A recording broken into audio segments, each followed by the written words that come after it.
So there's this idea, right? It's been floating around the professional world for ages. I kind of call it the Sheryl Sandberg era. The whole lean-in philosophy? Exactly. Yeah. The idea was, pretty straightforward. If women want to get ahead, they just need to act more like men. Right. Be more assertive. Go in there and ask for what you want. Stop saying sorry in your emails. Yes, all of that. Mm-hmm. We've been told to, like, power pose in the bathroom before a big meeting, walk in with this bulletproof confidence, and just demand our worth. Yeah. And, I mean, it's a very empowering message, at least on the surface. It is. But today, for this deep dive, we're looking at a pile of research that suggests this is actually, well, it's terrible advice. It's not just bad advice. Honestly, based on the data we're digging into, it can be dangerous advice. Dangerous is a very strong word. It is, but I think it fits. The research suggests that when women follow that standard expert negotiation advice, this stuff that's mostly been written by men, for men, it doesn't just fail. Yeah. It can trigger what psychologists call the backlash effect. So you don't just leave without what you wanted. You can actually leave with a damaged reputation with fewer opportunities down the road. That is a legitimately terrifying thought, that you could try to do the right thing for your career, follow all the rules, and end up breaking it instead. Exactly. So what's the source material for today? What are we diving into? We're looking at a huge synthesis of research. It's over 13,000 pages of academic studies on gender negotiation psychology. So this is not just one person's opinion. Okay, this is the heavy stuff. It is. It's a meta-analysis, really, that was compiled to answer this one really nagging question. Why are women still earning less and stressing so much more about asking for things? And, more importantly, is there a way to negotiate that works with the reality of gender bias instead of just pretending it's not there? And the solution isn't just, smash the patriarchy. As nice as that would be. It's a specific tactical framework, something called the relational ask. Correct. It's a pragmatic approach. We're going to break down this 4-step formula that supposedly eliminates the risk of that backlash we were just talking about. Eliminates the risk. That is a very bold claim. I'm skeptical, but you have my attention. And just to be clear, the goal here isn't to change who you are. It's about changing the outcome. Okay. But before we get to the solution, I think we really need to understand the problem, the sheer scale of the failure. Because the source material opens with this story that, honestly, it gave me secondhand anxiety just reading it. The intern story. The intern story. It's like a career horror movie. It really is the perfect cautionary tale. So let's set the scene. Go back about 10 years. The main character in this story is an MBA student, and she lands a summer internship at a Fortune 50 company. And we should be clear, an MBA internship at a company like that's not fetching coffee. No, not at all. This is the big leagues. It's basically a 10-week job interview for a 6-figure starting salary. This sets you up for life. Exactly right. The stakes are incredibly high. And she wasn't just doing well, she was absolutely crushing it. A total rock star. She finished her entire summer project. Which was supposed to take 3 months? In less than 30 days. That's incredible. Most people would just, kick back for the rest of the summer. Right, but she's a high achiever. She's thinking, I'm not going to just sit around. So she comes up with a new plan. She decides to negotiate for a rotation onto a second team for the rest of her internship. Which, on the surface, sounds brilliant. It sounds really strategic. You work with 2 teams, you get twice the exposure, you double your network, you basically lock in that full-time offer. It shows initiative. That's exactly what she thought. I'm showing drive. So she prepares for this meeting like it's the Super Bowl. She spends her whole weekend prepping, reading the negotiation books, practicing her pitch in the mirror. She walks into that meeting at 10 a.m. sharp on Monday. And she describes herself as creased, pleated, and pressed to perfection. She is ready to go. She is ready. She walks in, she's confident, she makes her pitch, asking to be moved to the second team so she can deliver more value. And what happens? By 10:05 a.m., the entire vibe in the room had gone ice cold. By 10:10 a.m., she was being told she was no longer a culture fit. Wait, hold on. In 10 minutes? 10 minutes! She went from star intern to not a culture fit. And it gets so much worse. This wasn't a gentle rejection. She was literally physically escorted out of the building by security. Security? You mean like badge revoked, here's your box of stuff, a guy in a uniform walking you to the door for asking for a team transfer. Yes, she's suddenly standing on the sidewalk with her box, just wondering what on earth just happened. She went from high potential MBA to unemployed in the time it takes to drink a coffee. That is just, it's horrifying. My stomach actually dropped when I read that. But here's the big question, the one everyone is asking right now. Yeah. What did she do wrong? Did she yell? Did she sound entitled? That's the scariest part. No, she didn't. She followed the rules. She asserted her value. I finished my project early, and then she stated her ask, I want to move to Team B. So why the security escort? That seems like such a massive overreaction. It does, but the researcher's conclusion is that she violated the gender norms of negotiation. And this is where we really have to get into the psychology of it all. Okay, let's unpack gender norms. That phrase sounds a little academic. What does it actually mean in a real-world meeting? It really just comes down to expectations. Society, and this includes men and women, bosses, by the way, we are conditioned to expect women to be communal. Communal, meaning like helpful, team-oriented. Selfless, concerned about others. Exactly. And when a woman negotiates assertively for herself, it violates that unspoken expectation. So it's perceived as a character flaw. Yes, precisely. When a man asks for more, he's seen as a leader. He knows his worth. It confirms what we expect of men. But when a woman does the exact same thing, uses the exact same words, the listener's subconscious brain often registers it as aggressive or demanding, not a team player. And that's what triggers the backlash effect. Right. And the backlash isn't just getting a no, it's a social penalty. People literally start to like you less. They don't want to work with you. And in her case, she went from being a huge asset to being a problem that they just had to remove. So this is that double bind that researchers always talk about. If you don't ask, you don't get. But if you do ask, you get punished for asking. It feels like a total trap. It is a trap. The researchers in our source material, people like Hannah Riley Bowles at Harvard, Linda Babcock at Carnegie Mellon, they've proven this in studies over and over. Women who use what are seen as masculine negotiation tactics are consistently penalized for it. So the advice to just be more confident is actually setting women up to fail. In a lot of situations, yes. It's like you're handing someone a map to a city that doesn't actually exist. Unless, and this is the big pivot, unless you change how you ask.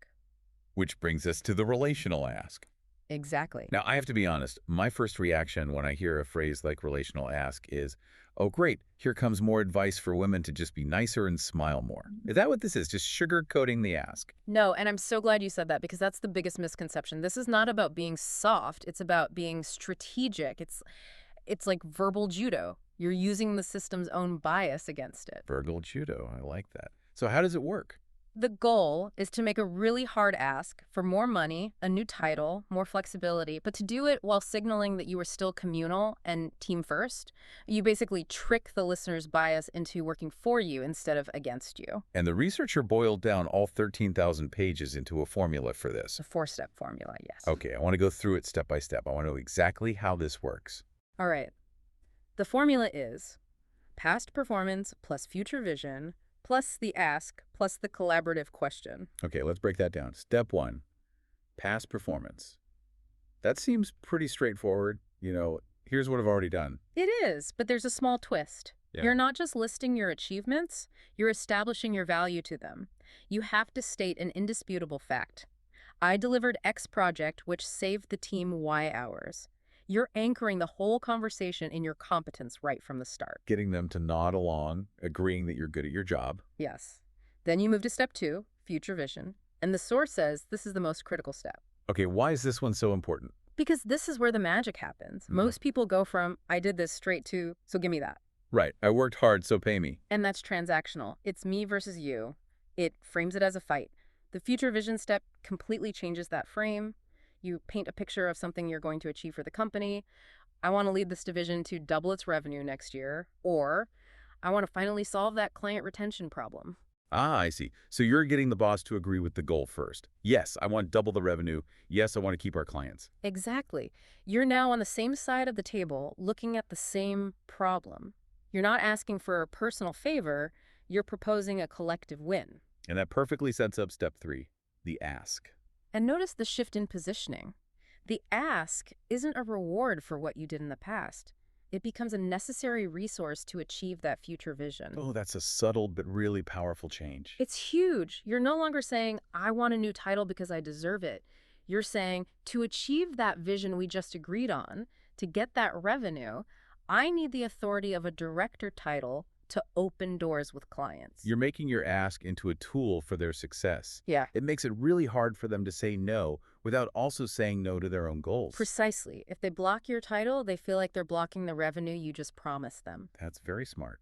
And then the final step, the landing, the collaborative question. This is the safety valve. You finish your pitch, and then you just say something simple like, what do you think? Or how could we make this work? Why is that so crucial? Is it just about being polite? Two big reasons. First, it reinforces that communal trait we talked about. It's collaborative. You're inviting them to solve the problem with you. It's really hard to have a backlash against someone who is asking for your help. And what's the second reason? It stops you from negotiating against yourself. Negotiating against yourself. I feel so seen right now. What does that actually look like? Oh, you know the moment. You make your big ask. The boss gets quiet for a second. And in that silence, panic just floods in. And you start talking again. I mean, I know the budget is really tight, so if that's too much, we could maybe do less. Or nothing. I don't really need it. Please don't fire me. Exactly. We're conditioned to smooth over any awkwardness. The collaborative question forces you to just pass the ball.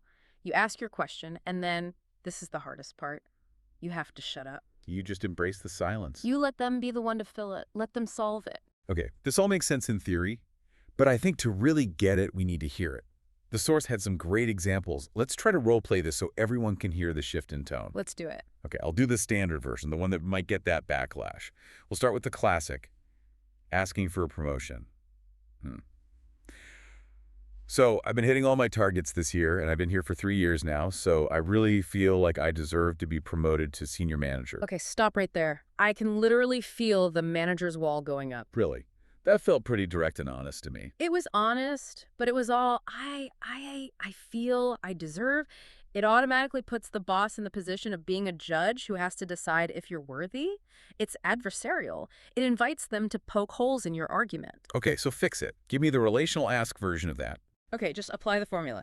Past, vision, question.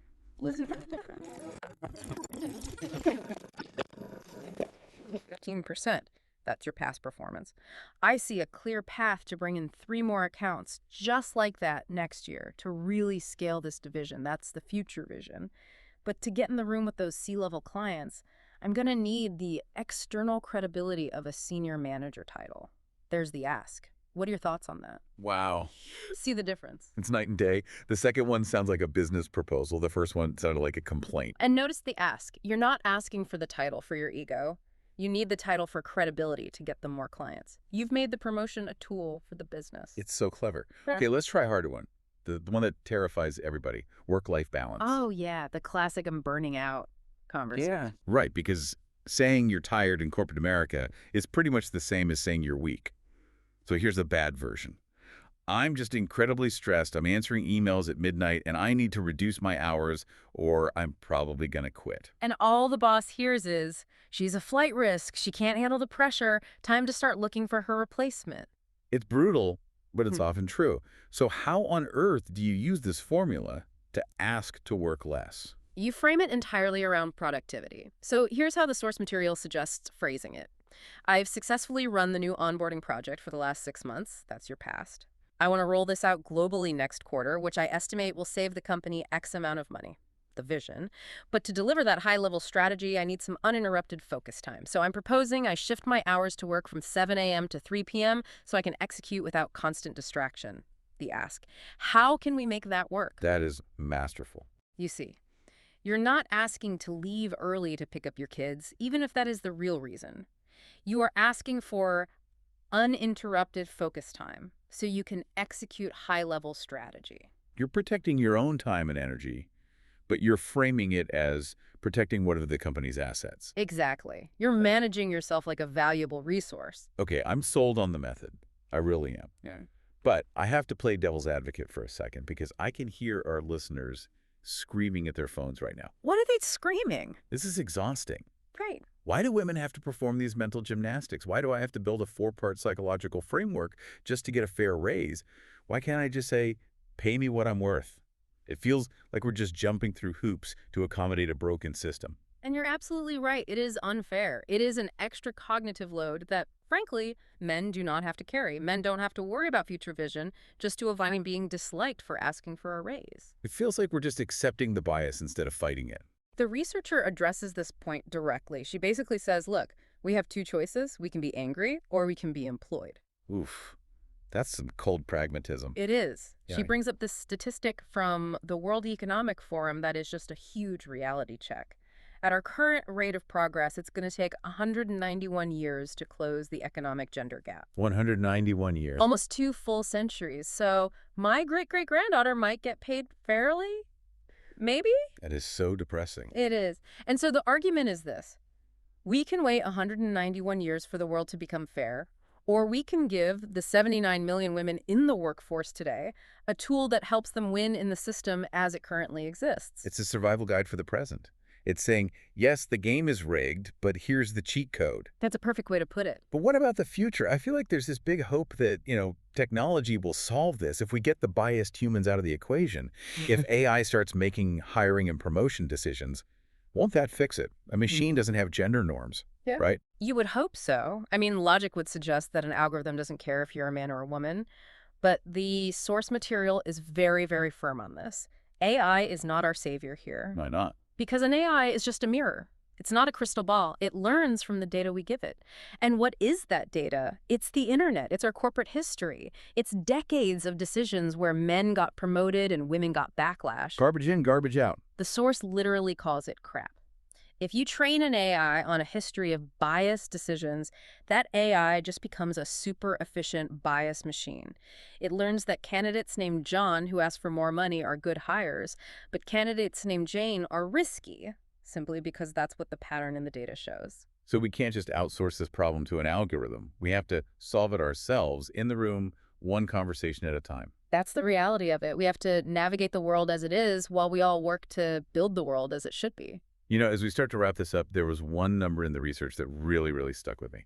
35,000. Ah, yes. The number of decisions we all make every single day. It's just a staggering number. I didn't even realize I was capable of making that many decisions. But the point the speaker was making is that for so many women, a huge chunk of those decisions are optimized for other people. Right. What does my boss need? What do my kids need? What does my partner need? What does the team need? We're constantly making decisions for the collective. And a lot of the time, we decide against ourselves before we even say a word. We say no on behalf of the other person, just so we can avoid a potential conflict. That's the negotiating against yourself thing all over again. We reject ourselves just to save someone else the trouble. It is. And this relational ask, it seems like it's fundamentally about agency. It's about remembering that you only get one life. You get to be the architect, not your boss, not your parents. And if you can remove the fear, if you have a script, a framework that feels like a safety net, then all of a sudden you have the freedom to actually ask for the life that you want. That's the power of it. Yeah. It just takes the danger out of the conversation. Exactly. If you know how to ask without triggering that backlash, a lot of doors can open. So here is our challenge to you, the listener. We've given you the formula. Past, vision, ask, question. If you knew with certainty that you wouldn't face backlash, if you knew you wouldn't get in trouble, what is the one thing you've been too afraid to ask for? Is it that title change? Is it a 4-day work week? Is it a transfer to a totally different role? Is it just more money? Think about it. Write down the formula. Actually script it out for yourself, because according to this research, you're not actually walled off from that life. You might just be 4 sentences away from it. And hey, worst case scenario, you probably won't get escorted out of the building by security. That's a low bar, but it's a good one to clear. Thanks for diving in with us. See you next time.